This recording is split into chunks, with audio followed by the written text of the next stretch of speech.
Hey everyone, welcome to VHS Massacre Radio. I just got done doing some narration for the new documentary. For a long time I couldn't figure out what I wanted to call it, so I went back and forth and with different titles, thinking, well, this one's about exploitation, so I wanted to do a play on the first film, which was a documentary about the decline of physical media and the video store era, and that one was called VHS Massacre. So the new one I thought I was going to call X Massacre, and now I don't know. I think it's just going to be VHS Massacre 2, because the last film, it did great. I was very happy with the results. For the most part, the reviews were very good. It won 3 tallies. It got some really good press on Ain't It Cool, and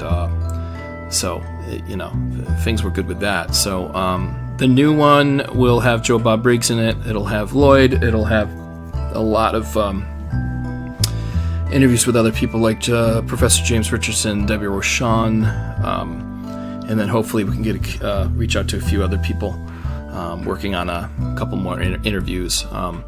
Probably Mike Mangelo, a friend of mine who's been making independent films for some years now, just finished a film called Diane, and that stars Maggie Champagne, who of course was on the Amy Schumer show, and I think she was on Law and Order recently.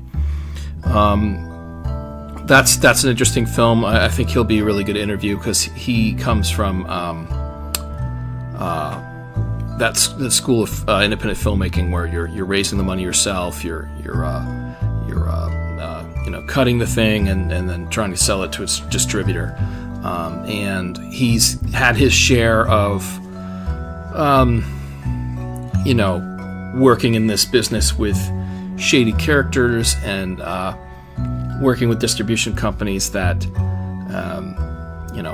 have, I think you could say, have stiffed him. I don't want to put words in his mouth, but the last interview I conducted was with Jason Carvey, who directed this movie, A New Wave. It was one of John Krasinski's first features, and he got signed a deal with Think Film, and they totally screwed him, as well as other Academy Award-winning filmmakers. So it gives you some sense of how difficult it is to navigate the studio system, because Think Film really was, you call it a mini major, because it was so big. There are other companies like that, like A24. You can't responsibly call them independent because they're so big. They work with A-listers. They're tied into the Hollywood system. So, so it's going to concentrate on stuff like that. But the reason why I decided to go and do another mini podcast is because I finally have street dates for 2 feature-length films that are going to be free on Amazon Prime. So if you have Amazon Prime, please check them out. Please know that they were made in... Everything Moves Alone was made in 1999, and Land of College Prophets was probably shot in 2003, possibly, because it came out in 2005. So anyway, there are sort of not really a trigger warning. I don't think there's anything controversial in them, but they're definitely, one is 15 years old, one is 20 years old, if you count that they were shot at those times. Everything Moves Alone is a comedic drama. It really, I just turned 42, and I'm looking back on that film. That was my first 90-minute feature-length film. We put our hearts into it and our wallets. So Mike Aransky, Phil Garrett, and I, we all, with the help of my brother Bruce, we chipped in a couple grand a piece and made this movie. And it didn't really have a success. You can't really say it was successful. The reviews were not particularly good, though it did have a short run at the Pioneer Theater in the East Village, and a few websites like Be Independent and Film Threat liked it. So over time it gained some sort of cult status as being, a decent indie film, but essentially it was no budget. So anyway, I decided to do an HD remastered version, and so that's coming out on February 11th. So February 11th, you can get that. It's a black and white version, and what we realized is that, we shot on 16mm film, but we transferred to tape at the time, And when we were cutting it, we just don't have those negatives anymore. So when we went to do an HD blow-up, the color information was really bad because you're talking about a standard definition transfer. So we found that moving over to a black and white format could really allow us to manipulate the exposures and have it be watchable in the HD format. If we didn't go with that, you really couldn't do anything with it. So that's why you see the black and white version. And it really does harken back to that Clerks era, independent feature film. I worked at a video store at the time. My brother owned the Fun Stuff Video Store franchise, which had 12 locations throughout Connecticut. So it was sort of in our blood. And so hopefully that comes through. I guess it was sort of a love letter to Connecticut at the time, because we grew up in the suburbs of central Connecticut, I don't know what to think of it now, but when I had to recut a trailer for it, and it got me nostalgic. But so it's a bizarre case that, although that film we signed over the years, signed a couple of deals that didn't really go anywhere. It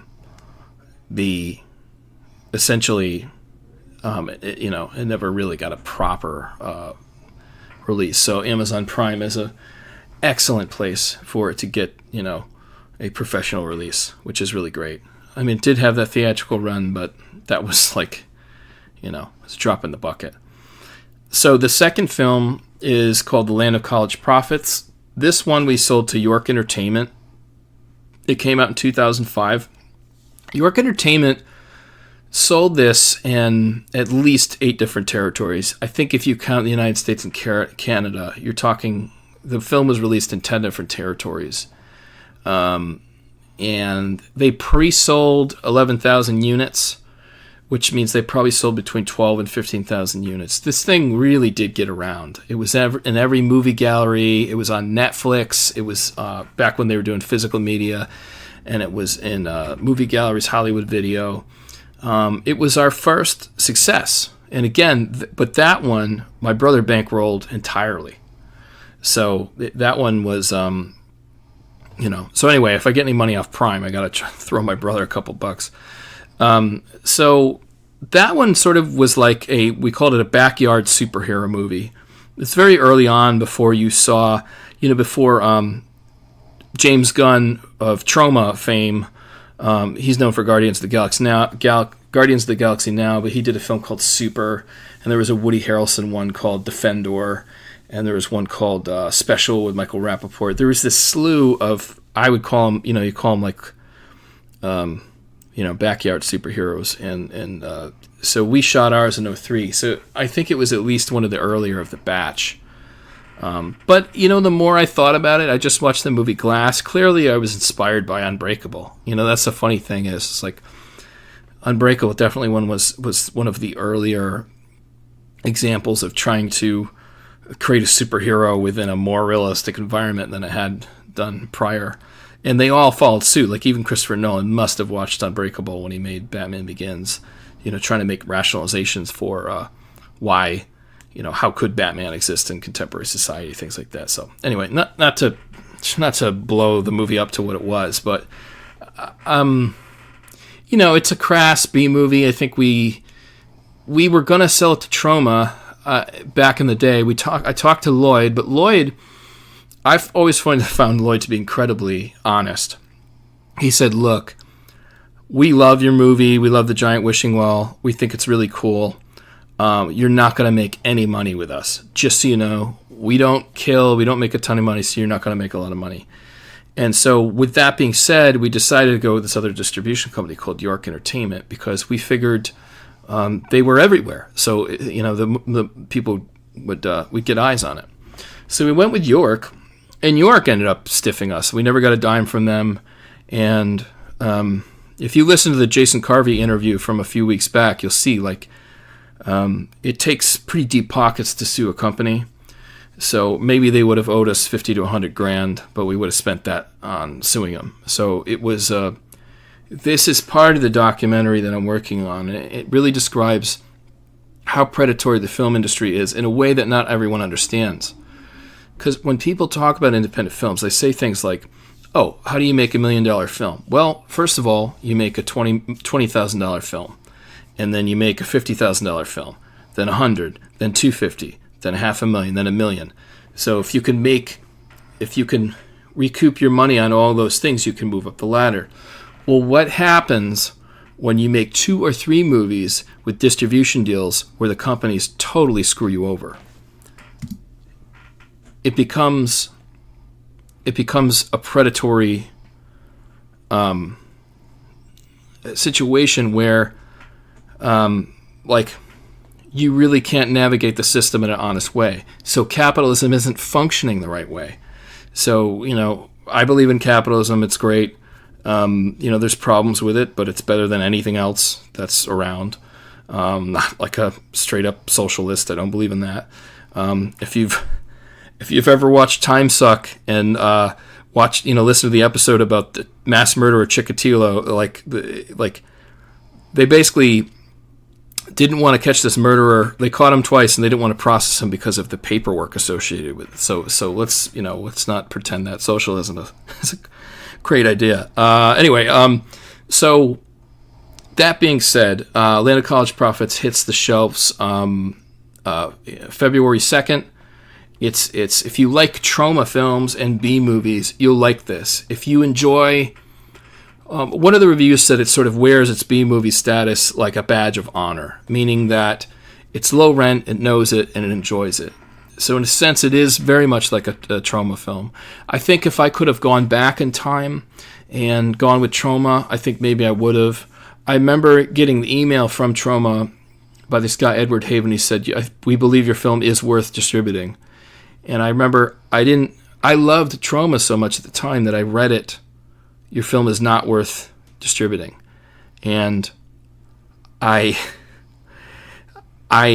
mind didn't want to accept that I could be a part of this company that I worshipped, essentially. I watched The Toxic Avenger when I think I was about 12 years old. And, 2 and 3, and then Romeo and Juliet, and then Class of Nukem High, and all these other, wonderful, movies. And so it's like I couldn't even, my mind wouldn't even, it was like defeatist. So it's very strange. But anyway, I got to work with them with VHS Massacre. That did very well. Lloyd told me it was a bestseller for the company. And then also I got to do the Trauma Now series, Monster Kill. So that's on there if you have Trauma Now. It's okay. And then they even put me in I got to play a teacher. Ken Powell and I got to play a teacher in Return to Nukem High. Though I think we watched part 1 and 2. I think we got cut out of it, but that was fine. We got to be part of it, which was cool. Anyway, so just to hit again, thanks so much for listening. Please check out Land of College Prophets and Everything Moves Alone. Amazon Prime, I'm trying this out with 2 features. If there is any kind of progress, I'm seriously considering starting my own company. If anyone wants to talk about that, reach out to me, and we'll see where it goes from there. So anyway, thanks for listening, and we'll see you next time.